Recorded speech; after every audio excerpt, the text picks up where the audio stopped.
Anauê, companheiros, sejam todos muito bem-vindos. Eu me chamo Carlos Ribeiro e, em ocasião ao aniversário do chefe supremo e perpétuo do integralismo, Plínio Salgado, eu escolhi, em ocasião desse evento, bem, se ele fosse vivo hoje, ele estaria fazendo 127 anos.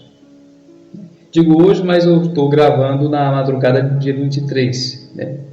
E o aniversário do chefe é dia 22 de janeiro. Mas, enfim, em ocasião, obviamente, é o aniversário dele. E, ao ler assiduamente os livros do chefe, tem um capítulo, um escrito dele muito especial, ao qual eu pensei que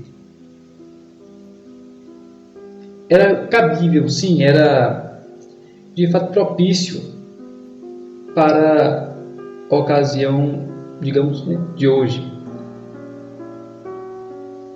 E o capítulo chama-se Elogio da Ausência.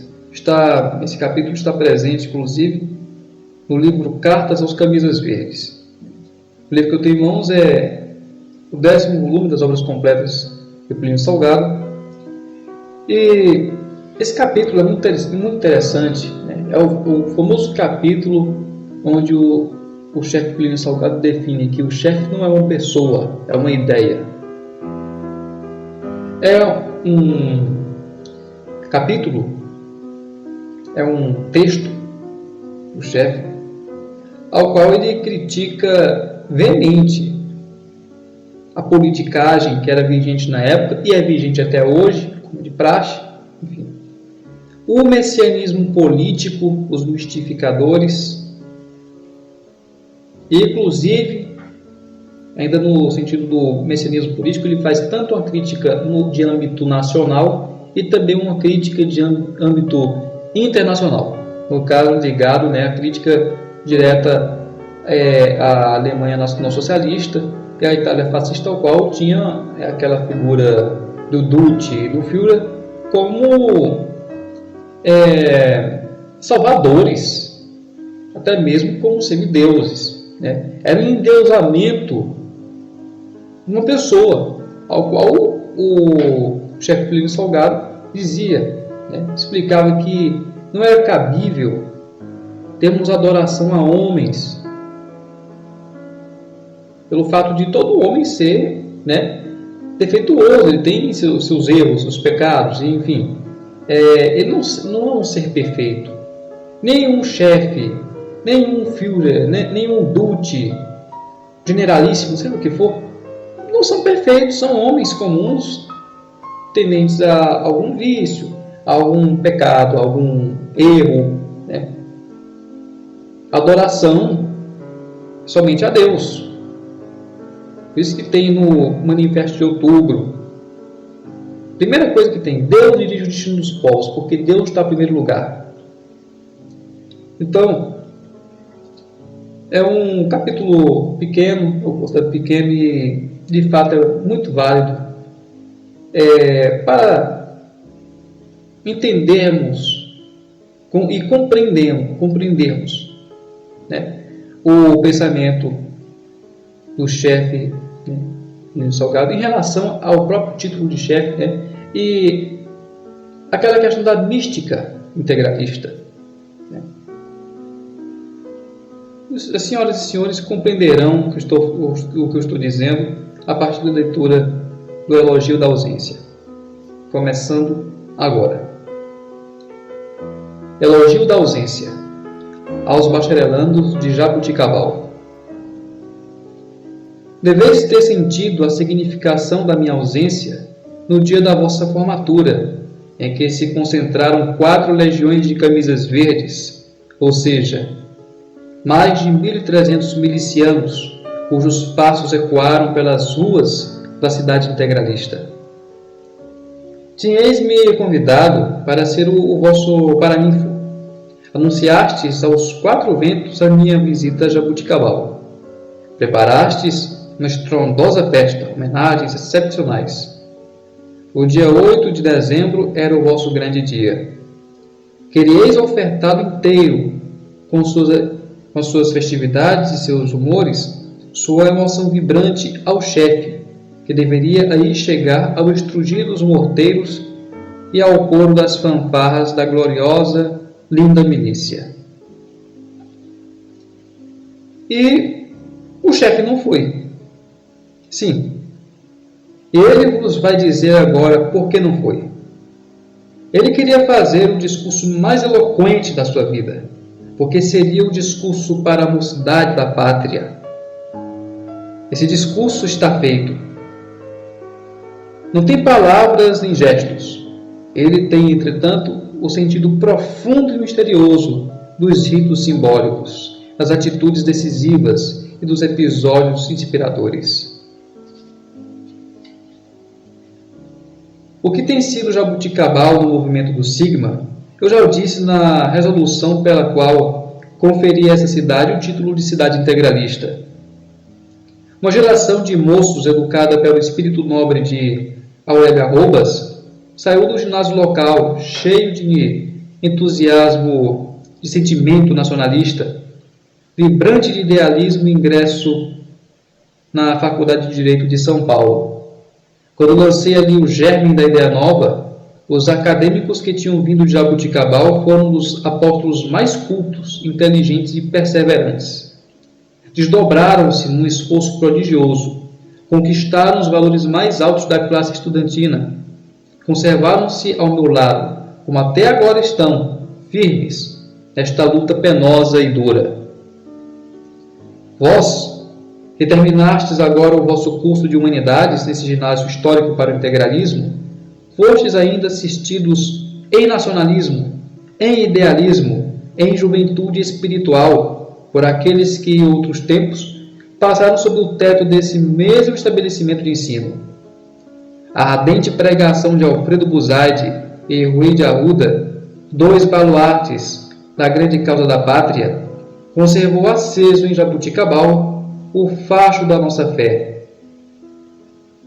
Iluminados, assim, fostes vós, estudantes, que organizastes a grande milícia da cidade integralista, milícia que nunca faltou às concentrações da capital, milícia que se irradiou por toda a zona, organizando outras tantas em municípios e distritos. Hoje, que outros enormes efetivos se estendem por todas as vias férreas de rodagem, pois a província de São Paulo já tem mais de 200 cidades organizadas com milícias, e nem assim Jabuticabal perdeu o prestígio como um reduto admirável da nossa força. Julguei oportuno dizer à mocidade de Jabuticabal a palavra que, por seu intermédio, envio a toda a juventude brasileira, para que ela repita às gerações seguintes que forem despontando e nunca se perca o elo deste pensamento. Essa palavra foi lacônica, dura, incisiva, misteriosa, a minha ausência. Foi a maneira que achei de ser mais eloquente e de dizer mais. Não me tiveste convosco, tiveste, entretanto, a nossa ideia. Tivestes o dia da vossa formatura a sensação do adulto. Entre vós e o integralismo nada se interpôs. Minha presença daria à vossa festa o cunho de uma afetividade pessoal.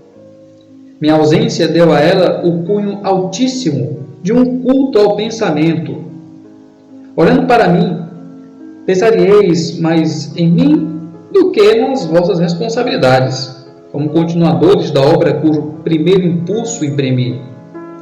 Teríeis rendido homenagens ao escritor, não ao pensamento contido nos seus livros. Teríeis reverenciado o chefe, não teríeis meditado sobre o princípio da autoridade. Teríeis fixado os olhares no homem, distraindo o vosso olhar da grande ideia. Eu vos asseguro que eu estou muito mais na nossa ideia do que em mim próprio. Como ideia, estou em toda a parte da nossa carta geográfica. Estou no passado, como estou no presente e no futuro. Estou na hora da nossa meditação, como estou na hora da vossa emoção. Como homem, estou apenas no espaço reduzido, em que sofro os ecos mesquinhos das incompreensões. Eis porque, desejando estar intensamente jabuticabal, no dia em que pretendia falar a todos os moços da vossa idade, resolvi fazer-me presente da melhor maneira, ausentando-me. Com isso quero significar-vos o seguinte: cada nação deve ter um remédio adequado a seus males. O mal do Brasil é o caudilismo e o messianismo. O mal do Brasil é a personalização de todos os movimentos. O mal do Brasil é a megalomania dos que pretendem conduzir homens. O mal do Brasil é a ambição desmedida dos cento e tantos candidatos a, entre aspas, ditador.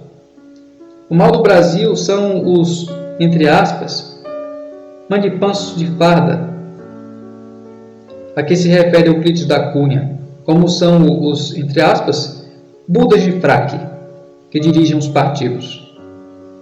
O mal do Brasil é a mania que cada qual tem de ser chefe, o que implanta a desordem, a indisciplina.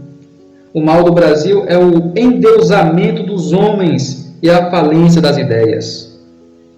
O mal do Brasil são as homenagens repetidas e ridículas a pessoas.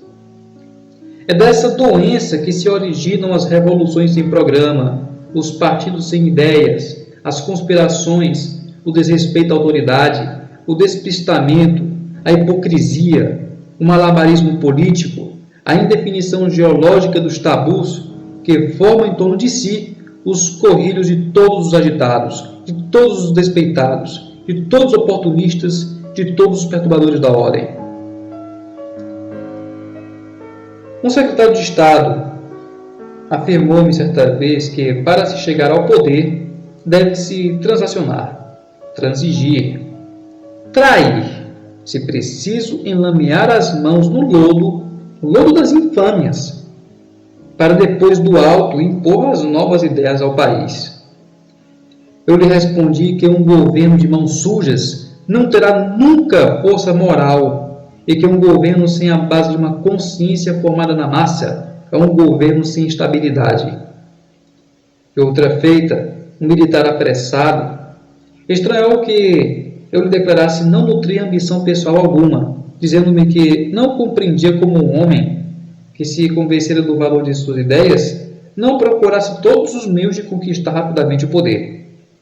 Ao que eu lhe retruquei que não desejava transformar nossa pátria, já tão infeliz, numa república roída de ambições como aquelas sul-americanas, em que cada semana um general derruba outro general e aguarda a vez de que venha outro derrubá-lo. Finalmente, em certa ocasião, um ministro de Estado procurou-me ensinar regras de Maquiavel, com que se ilude a vigilância de adversários. Essas regras são seguidas no Brasil pelos presidentes da República, interventores, ministros, generais, deputados e consistem em dizer sempre o contrário do que se pensa ou do que se pretende. Tudo isso, meus amigos e companheiros, pode ser muito bom para se vencer em política, para se satisfazer as ambições de grupos, mas não é com esses processos que se desperta a alma de uma nação, que se educa um povo para ser alguma coisa no mundo, ou se lançam os alicerces de uma obra duradoura. Vede, todos esses erros provêm de uma só enfermidade nacional: a adoração dos homens, dos manipansos, dos budas, dos tabus, dos medalhões, dos caudilhos, dos chefes de clã. Vós tendes uma coisa superior, uma ideia, tendes uma superioridade, o vosso pensamento político. Tendes uma energia prodigiosa, a força que se renova em cada nova geração. Não sois contemporâneos do Brasil de hoje, sois os contemporâneos do futuro. Minha presença convosco será perene. Os 20 ou 30 anos que eu viverei em vossa companhia são muito pouco para o ardente desejo que tenho de acompanhar a marcha da pátria durante um século, porque a vossa obra inicial deverá durar esse tempo, e depois prosseguirá na grandeza formidável de uma civilização e de uma humanidade novas, que resplandecerão na América do Sul. Quero estar presente nas gerações do futuro, para que elas escutem sempre o meu grito de animação e de marcha. Anauê! Nunca estive tão presente numa festa como estive na vossa. No dia sagrado da vossa formatura, não podieis e não devieis homenagear um homem, porém uma ideia. Essa ideia estaria no segundo plano se eu ocupasse o primeiro plano no desenrolar das cenas comemorativas, no desdobrar-se dos episódios festivos da vossa grande do vosso grande dia. Ausente, o homenageado pairou soberana, a ideia. Vivestes com a ideia nova, emanando-vos com os meus representantes no culto sagrado do Brasil de amanhã. Essa ideia é a coluna de fogo que nunca deixareis de seguir. Na hora da confusão nacional, quando se multiplicam as conspirações, quando prolifera a hipocrisia, quando os governos e as oposições se equivalem nos processos e na ausência de pensamento construtor, quando os tíbios se deixam arrastar pelas promessas, os perturbados se agitam e os ambiciosos se mexem. Nessa hora, uma só coisa salva a dignidade humana: a coerência doutrinária. Não olhareis nem à direita nem à esquerda. Sereis surdos às solicitações, insensíveis às promessas e aos engodos, firmes nas vossas decisões, inabaláveis na vossa disciplina, fortes na vossa fé. E em nada deveis temer, ainda que desabem sobre a nossa pátria todas as catástrofes e sobre o integralismo pesem todas as perseguições. Nesta hora angustiosa do Brasil, eu quis experimentar-vos, deixando-vos sozinhos com a vossa ideia, a nossa ideia, a ideia da posteridade. E agora sei, pela vibração extraordinária da vossa festa, pelos discursos que fizestes, que o integralismo é uma força irremovível da vida nacional. Agora sei que o integralismo é um estado de consciência, a força de um pensamento, uma nova expressão da vida brasileira, contendo em si próprio os elementos de perpetuação e de juventude eterna. Tenho dito e repetido que o nosso movimento não se confunde com o hitlerismo e o fascismo. É muito maior, é muito mais profundo do que ambos. Estamos criando uma nação onde apenas existiu um país. Estamos criando uma cultura onde somente existiu uma erudição. Estamos despertando a alma de um povo. Estamos realizando uma revolução não apenas nos domínios intelectuais, sociais e políticos, porém nos secretos, misteriosos domínios do espírito. Um dia os historiadores compreenderão, diante das consequências concretas e objetivas da vida nacional, quando o Brasil se tiver arrancado do emaranhado cipoal dos confucionistas, dos, entre aspas, salvadores da pátria, dos partidos, dos conspiradores, dos indecisos, dos agitados, dos apressados, dos comedores de frutas verdes, a grandeza épica do que estão fazendo os integralistas. É justamente porque o nosso movimento difere do italiano e do alemão que devemos libertar-nos definitivamente na adoração dos homens, que é ainda um remanescente de uma época morta. A humanidade nova abandonará os últimos prejuízos das idolatrias. A idolatria da massa na Rússia, como a idolatria do homem na Alemanha ou na Itália, como a idolatria do voto nas liberais democracias, são todos resíduos de um século morto. Nós somos os primeiros homens do século XX, já vos afirmei. Não me envelheçais focalizando a minha personalidade. Procurai-me no meu pensamento, Não me considero nem diferente nem melhor do que vós. Camisas verdes, quando quiserdes ver o vosso chefe, olhai para os vossos companheiros. Quando quiserdes ouvir a voz do chefe, rufai vossos tambores, soprai vossos clarins. Quando quiserdes sentir o espírito do chefe, marchai, porque ele estará no rumor dos vossos passos. Os pensamentos andam como as pernas, e quando quiserdes alegrar o chefe, reuni-vos em torno da bandeira azul e branca. E se nos recessos do sertão, da nossa pátria, perdido na floresta, na solidão e no silêncio, não tiverdes nem companheiro, nem tambor, nem clarim, nem bandeira, e, mesmo assim, quiserdes ver o chefe, procurai no espelho dos rios, das lagoas, dos igarapés, das restingas, a vossa própria imagem, e se nos seus olhos cultivar esta fé que nos abrasa nos destinos grandiosos do Brasil, tereis visto, no brilho dos vossos próprios olhos, a presença do chefe. O chefe não é uma pessoa, é uma ideia. São Paulo, 10 de dezembro de 1934. Muito bem, companheiros. Como disse a leitura do elogio da ausência, eu creio que é obrigatória para todos nós, companheiros camisas verdes e blusas verdes do movimento. O chefe aqui nesse capítulo, nesse pequeno texto, né, nos ensina algo muito importante. Como ele mesmo disse, o chefe é uma pessoa, não é uma pessoa, é uma ideia. E que ele não estava fazendo uma obra para, digamos assim, um quadriênio, né? Que ele não, que assim, 20, 30 anos para acompanhar a marcha do Brasil era muito pouco. Era muito pouco.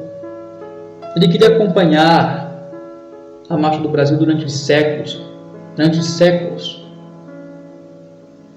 E ele está acompanhando conosco. A forma como esse capítulo finaliza, onde, se quisermos ver o chefe, devemos olhar para os nossos companheiros. O chefe Plínio Salgado ensina um valor de, reafirma e fortalece um valor de companheirismo, que devemos ter um forte companheirismo, uma forte amizade, união, com disciplina, com respeito. Claro, eu creio que não poderia existir integralismo, não poderia existir companheirismo. Companheiro, o que é companheiro? Companheiro é aquele que partilha o pão. Tem um sentido cristão, de irmandade cristã. E só resumindo, assim, destrinchando a última parte do capítulo, ao qual ele diz: camisas verdes, quando quiseres ver o vosso chefe, olhai para os vossos companheiros. Quando quiseres ouvir a voz do chefe, rufai vossos tambores, soprai vossos clarins. Quando quiseres sentir o espírito do chefe, marchai, porque ele estará no rumor dos vossos passos. Os pensamentos andam como as pernas, ou seja, ação integralista. Todos nós, integralistas, lemos, estudamos, mas esse estudo não pode ficar isolado. Ele tem que ter a ação, ele tem que ter a prática. Continuando, né? E quando quiseres alegrar o chefe, reuni-vos em torno da bandeira azul e branca. Podemos dizer que o chefe nacional Plínio Salgado faleceu em 75, claro, naturalmente, mas pela nossa ação, pelo nosso estudo, pela nossa militância integralista, quando nos reunimos nas concentrações, nas conferências, nos eventos, nas reuniões, ali está o espírito do chefe. O chefe está vivo, está perene ali conosco, acompanhando nossa marcha. Da mesma forma como creio que sim, Gustavo Barroso, dos mais eloquentes integralistas também daquela geração, um homem eterno para o Brasil, todos aqueles que lutaram, aqueles que se martirizaram, derramaram seu próprio sangue em defesa do Brasil, todos estes que estão, qual chamamos milícia do além, estão acompanhando o rumo dos nossos passos. Então, quando nos reunimos,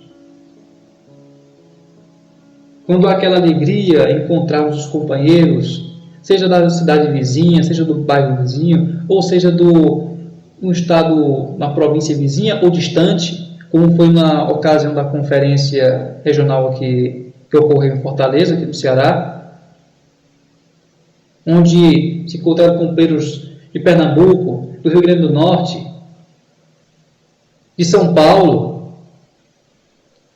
e eles todos se trataram como irmãos. Ali havia uma felicidade da qual nem nós poderíamos compreender ao certo. Porque ali era algo muito simples. Estávamos alojados em uma casa de família, uma casa passa por asperezas, por dificuldades, como qualquer outro lá brasileiro, mas todos estiveram emanados, todos se respeitando, todos tratando como verdadeiros irmãos. Eu, por ter presenciado isso pessoalmente, eu posso dizer que foi um dos momentos mais lindos e belos da minha vida. Ao ver todos os companheiros ali reunidos, presentes, fizemos nosso trabalho. Foram 3 dias de conferência, a qual a conferência terminou oficialmente com uma breve homenagem na estátua de Gustavo Barroso, lá no Panteão, onde tem os seus restos mortais. Não poderíamos deixar de homenageá-lo.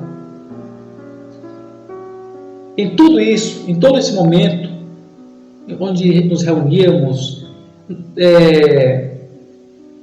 perante as câmeras ou nos bastidores do evento, mas todos nós, isso eu garanto, quem participou da conferência pode dizer isso, com certeza tem ciência disso, que aquele evento estava tendo um peso, mas eu digo um peso saudável. Ali não estava apenas decúlios de companheiros, ali estava todos os companheiros que marcharam conosco durante esses 89 anos, companheiros que já faleceram, companheiros que ainda estão vivos, graças a Deus, né? Então sentimos aquela responsabilidade histórica, o dever de nos mantermos firmes perante esse ideal.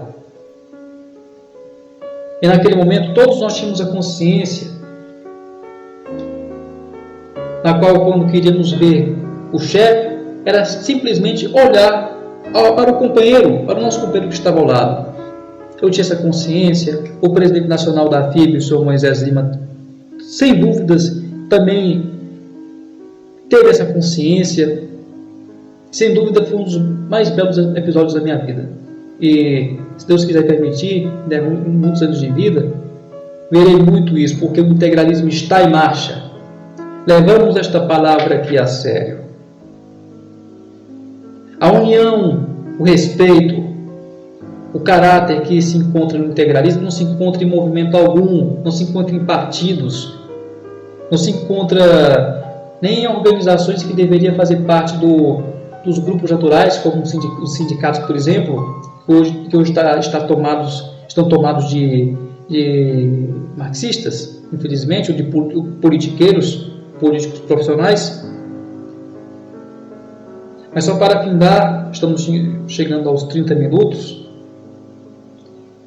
Nessa ocasião do aniversário do chefe, creio que pelo crescimento exponencial que cada dia a Frente Integralista vem passando, se a Frente Integralista não estivesse crescendo, não apareceria tantos detratores, tantos calhordas, tantos inimigos para vir deturpar o nosso pensamento para vir formar opiniões absurdas sobre a história, o passado e o presente do integralismo, né? Então é dessa forma. Quanto mais crescemos, mais aparecem inimigos. Foi dessa forma na época da Ação Integralista Brasileira, foi dessa forma na época do PRP, Partido de Representação Popular. E vamos seguir a nossa marcha, custe o que custar. Somos integralistas, mantemos nossa palavra, fazemos um juramento, a qual honramos também, custe o que custar, querendo ou não, os nossos inimigos que trabalham há mais de 8 décadas para nos destruir, com as mesmas falácias, mas eles nunca vão conseguir. Nunca vão conseguir, porque, sinceramente, a vitória do Brasil e a vitória do integralismo já está pré-assinalada pela força, pela esperança e pela fé, a qual os integralistas do Brasil nutrem até hoje. Um partido qualquer não nutriria essa força que nós nutrimos. Nossos inimigos nos veem e se perguntam, devem se perguntar, tenho certeza disso. Porque se eu fosse um comunista, um liberal, ou um maçom, seja lá o que for, eu perguntaria de onde esses galinhas verdes, como eles costumam dizer, né? De onde esses galinhas verdes estão tomando tanta força? Se para eles a vida é tão difícil. Aí é que está. Se não fossem as perseguições, não seríamos tão fortes. E tanto o burro, quanto o idiota, quanto o mau caráter não entende, nunca entenderá. Quanto mais somos perseguidos, quanto mais somos ameaçados, quanto mais somos caluniados, mais crescemos. Conheci o integralismo por causa justamente das calúnias que eram lançadas contra esse glorioso e nobre movimento e doutrina. Eu até posso agradecer aos tais pseudo-historiadores aos quais deturparam o pensamento do chefe, porque foi graças ao mau caratismo deles, por incrível que pareça, por ironia do destino, que eu vim conhecer a verdadeira face do integralismo. Ok? Só que a questão das perseguições, essa importância das perseguições para o integralismo, eu irei abordar em um outro momento. Bem, espero que tenham gostado do conteúdo. Como disse, o canal está voltando. Passei alguns meses distante do canal, mas já estou voltando com conteúdo novo. Espero contribuir cada vez mais com a causa do Sigma e pelo bem do Brasil.